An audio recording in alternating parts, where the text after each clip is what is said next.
Commissioner عادل ایوب نے محکمہ زراعت ہری پور کے SMSPP محمد امجد فیلڈ اسسٹنٹ کے ہمراہ عطار میں مبینہ طور پر جعلی کھاد تیار کرنے والی فیکٹری پر چھاپہ مارا۔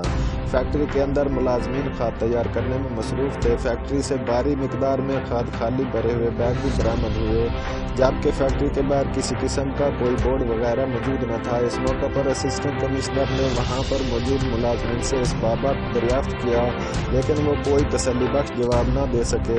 بعد ازاں جعلی کھاد بنانے والی گمنام فیکٹری کو اہلکاروں کی موجودگی میں سیل کر دیا گیا، جبکہ مزید کارروائی کے لیے مذکورہ بے نام فیکٹری کے ملازمین کو پولیس کے حوالے کر دیا۔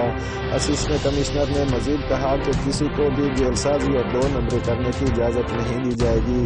کیمرہ مین کے ساتھ محمد یونس، CT1 نیوز، خانپور۔